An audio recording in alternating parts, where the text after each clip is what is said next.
Hello प्यारे दोस्तों। अमीर तो हर कोई बनना चाहता है, लेकिन अमीर बनने के लिए कौन से सीक्रेट स्टेप्स या रूल्स होते हैं उनको कोई नहीं जानता। तो दोस्तों, आज मैं आपको वही सीक्रेट स्टेप्स और रूल्स बताने वाला हूं जिन्हें अपनाकर आप फाइनेंशियली फ्री हो सकते हैं। इस वीडियो को ध्यान से देखिएगा, क्योंकि वीडियो में वो सारी बातें जो आपको किसी भी स्कूल या कॉलेजेस में नहीं बताई होंगी उनको मैं शेयर करने वाला हूं। वीडियो के अंत में आप लोगों से कुछ प्रश्न भी पूछे गए हैं, जिनका जवाब आप लोगों ने अगर सही दिया तो आप लोगों को मिलेगा फ्री गिफ्ट। तो चलिए शुरू करते हैं आज की फाइनेंशियल लर्निंग। दोस्तों, आखिर अपनी लाइफ में फाइनेंशियली फ्री कौन नहीं होना चाहता है। ऑब्वियसली आप लोग भी यही चाहते हैं, तभी आप इस वीडियो को देखने आए हैं।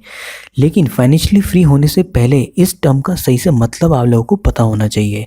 चलिए जानते हैं इस टर्म का सही मतलब आखिर क्या होता है पूरे 3 स्टेप्स में। लेकिन इससे पहले कि आप इस टर्म का मतलब सही से जानें, इससे पहले वाली वीडियो जरूर देखें जिसमें समझाया गया है आखिर क्यों फाइनेंशियल नॉलेज में इंडिया इतने पीछे है, जिसमें पूरी हिस्ट्री डिस्कस की गई है कि आखिर एजुकेशन सिस्टम इतना क्यों पैरालाइज हो चुका है कि लोग अपने आप को फाइनेंशियली फ्री होने में काफ़ी टाइम लगा देते हैं। तो चलिए जानते हैं इसे पूरे 3 स्टेप्स। तो दोस्तों, 3 सेट में से सबसे पहला सेट ये है, अपने गोल को सेट करें। सबसे पहले ये डिसाइड करना होगा कि आपको फाइनेंशियली फ्री होने के लिए कितने रुपए की ज़रूरत होगी। ये अमाउंट इतना होना चाहिए जिससे आप उनकी पैसिव इनकम जनरेट कर सकें, मंथली या एनुअली। यानी कि हमें कोई काम भी ना करना पड़े और पैसे भी आते रहें हर महीने। चलिए इसे एक छोटे से प्यारे से बढ़िया से एग्जाम्पल से समझते हैं। ग्रैंड सेबेटियर अपनी फाइनेंशियल फ्रीडम के लिए जाने जाते हैं। एक समय जब वो गरीब थे, 24 साल की उम्र में उन्हें जॉब से निकाल दिया जाता है, यानी कि वो बेरोजगार हो जाते हैं और उसके बाद वो अपने पेरेंट्स के साथ ही रहने लगते हैं। लेकिन बैंक में केवल $2.26 ही थे, लेकिन जॉब ढूंढने के लिए उनके पास केवल 3 महीने का समय ही था। पेरेंट्स खुद भी इससे ज़्यादा उन्हें नहीं रखना चाहते थे। 200 जॉब अप्लाई करने के बाद भी उनकी कहीं जॉब नहीं लग पाती है दोस्तों। इसके बाद वो फ्रस्ट्रेट होकर अपने गार्डन में बैठे हुए थे और अपनी इस बुरी कंडीशन के बारे में सोच रहे थे। उनके बैग में मुश्किल से 170 रुपये ही बचे हुए थे। उस दिन ग्रैंड ने एक ऐसा गोल सेट किया कि लोग सोच भी नहीं सकते दोस्तों, जिस कंडीशन में उन्होंने गोल सेट किया कि वो केवल 5 सालों में ही फाइनेंशियली फ्री हो जाएंगे, चाहे उन्हें किसी भी हार्डवर्क से क्यों ना गुजरना पड़े। वो हमेशा इस पैसे की कमी के साथ नहीं रह सकते थे, यानी वो पैसे की कमी में कभी भी अपना जीवन नहीं बिताना चाहते थे। फिर वो कैलकुलेट करते हैं उन्होंने आखिर कितना रुपया फाइनेंशियली फ्री होने के लिए चाहिए होगा। फिर क्या था दोस्तों, भाई ने हिम्मत नहीं हारी और लग गया काम में। सारी बुक पढ़ डाली जितनी भी फाइनेंशियल फ्रीडम से रिलेटेड बुकें थी वो। उसके बाद वो गोल अचीव कर लेते हैं।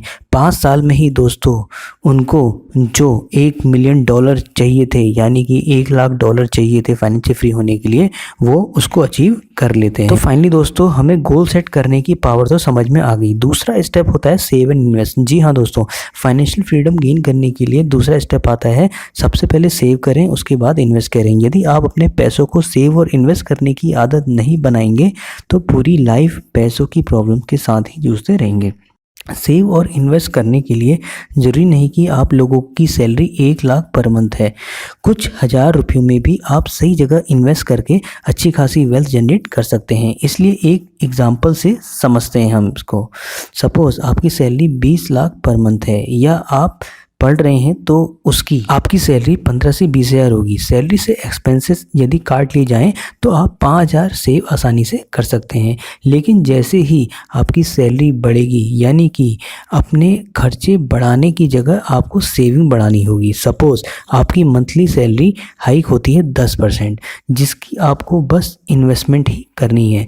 चलो अब मैजिक देखते हैं। हमने स्टार्ट किया था 5,000 रुपये से और हर साल इसे 10% बढ़ाते गए।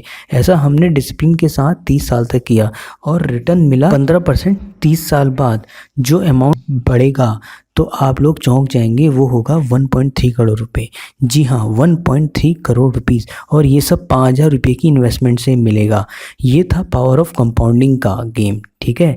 और अगर आप जानना चाहते हैं कि इन्वेस्टमेंट कहाँ और कैसे करनी है, यदि आप इससे रिलेटेड वीडियो जानना चाहते हैं तो नीचे कमेंट बॉक्स में मैसेज करना ना भूलें। बहुत इंपॉर्टेंट और ज़रूरी वीडियो आपको इससे रिलेटेड मिलेगी, ठीक है। अगला स्टेप और सबसे इंपॉर्टेंट स्टेप आता है जो कि है डिसिप्लिन और पेशेंस।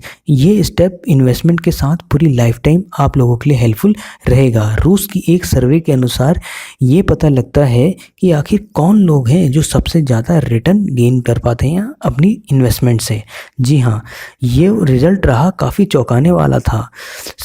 का रिजल्ट कुछ ऐसा आया, उनमें मैक्सिमम लोग मर चुके थे। जी हाँ, हैरान करने वाला रिजल्ट आपको ज़रूर लगा होगा। ये रिजल्ट मेरा समझाने का मतलब ये है, जो लोग अपने इन्वेस्टमेंट को लंबे समय तक होल्ड करते हैं उनकी वेल्थ ज़्यादा क्रिएट होती है। और इस सर्वे में सबसे ज़्यादा वेल्थ डेड लोगों ने इसलिए गेन की क्योंकि वो लोग इन्वेस्टमेंट के बाद भूल चुके थे कि उन्होंने कुछ इन्वेस्ट भी किया है, इसलिए उनकी इन्वेस्टमेंट लंबे समय बाद ग्रो हुई। टाइम के साथ उनकी इन्वेस्टमेंट कंपाउंड होती गई। बहुत से लोग सेव और इन्वेस्टमेंट तो करते हैं लेकिन पेशेंस नहीं रखते, मतलब कई महीने वो डिपॉजिट करने के बाद लापरवाही कर देते हैं, यानी अपनी इन्वेस्टमेंट के साथ छेड़खानी कर देते हैं, ठीक है दोस्तों। और कई बार उनकी इन्वेस्टमेंट को अच्छे रिटर्न भी नहीं मिल पाते हैं, जिससे वो पावर ऑफ कंपाउंडिंग का मैजिक नहीं गेन कर पाते हैं और उसका बेनिफिट नहीं ले पाते हैं। यदि आप ये सोचते हैं कि ज़्यादा गेन तो कुछ हो नहीं रहा है तो अपनी इन्वेस्टमेंट को आप छेड़ने लगते हैं और तुरंत वापस इनिशियल स्टेज में आ जाते हैं। वॉरेन बफेट भी कहते हैं ज़्यादातर लोग इसलिए गरीब हैं क्योंकि वो इन्वेस्टमेंट के साथ पेशेंस नहीं रखते हैं, इसलिए मैक्सिमम लोग गरीब होते हैं। तो दोस्तों, फाइनेंशियली फ्री होने के लिए हमें क्या चीज़ चाहिए? सबसे पहले तो सेटिंग ऑफ गोल। दूसरा स्टेप जो हमारा है वो है सेव एंड इन्वेस्ट। तीसरा सबसे इंपॉर्टेंट और मोस्ट इंपॉर्टेंट जो लाइफ टाइम आपके काम करेगा वो है डिसिप्लिन एंड पेशेंस। ट्रेडिंग से रिलेटेड यदि वीडियो आपको चाहिए तो नीचे कमेंट करें। इसी तरह की फाइनेंशियल वीडियो के लिए चैनल को सब्सक्राइब करना ना भूलें। मनी ग्रेडेड आपके साथ है और अपने डाउट्स और क्वेश्चन पूछना ना भूलें। तो चलिए शुरू करते हैं आज की फाइनेंशियल लर्निंग। दोस्तों, आशा करते हैं कि आप लोगों ने इस वीडियो को ध्यान से देखा होगा। अगर नहीं देखा है तो फिर से देखिए। चलिए प्रश्न को शुरू करते हैं। सबसे पहला प्रश्न, फाइनेंशियल फ्रीडम की नींव किस लेखक ने रखी थी और वो कहाँ के रहने वाले थे? दूसरा प्रश्न, बताए गए सीक्रेट स्टेप में से कौन सा स्टेप आपको सबसे अच्छा लगा और क्यों? तीसरा प्रश्न, फाइनेंशियल फ्रीडम को हम कैसे कैलकुलेट कर सकते हैं? दोस्तों, इस तरह की बेस्ट फाइनेंशियल लर्निंग वीडियोस मैं इस चैनल में शेयर करता रहता हूं, इसलिए आप भी अपने फ्रेंड्स और रिलेटिव्स को शेयर कीजिए अगर आप सही में चाहते हैं कि उनकी भी फाइनेंशियल लर्निंग स्ट्रॉन्ग हो, जिससे वो लोग भी अपनी लाइफ में जल्दी से जल्दी फाइनेंशियली फ्री हो पाएँ। तो इस वीडियो को डेफिनेटली शेयर कीजिए, जिससे आपके साथ साथ बाकी आपके रिलेटिव्स और फ्रेंड्स को भी, आपके दोस्तों और सगे संबंधियों को भी इस वीडियो का बेनिफिट मिल पाए और वो भी अपनी लाइफ में फाइनेंशियली ग्रो कर पाएँ और जल्द से जल्दी फाइनेंशियल फ्रीडम को अचीव कर पाएँ।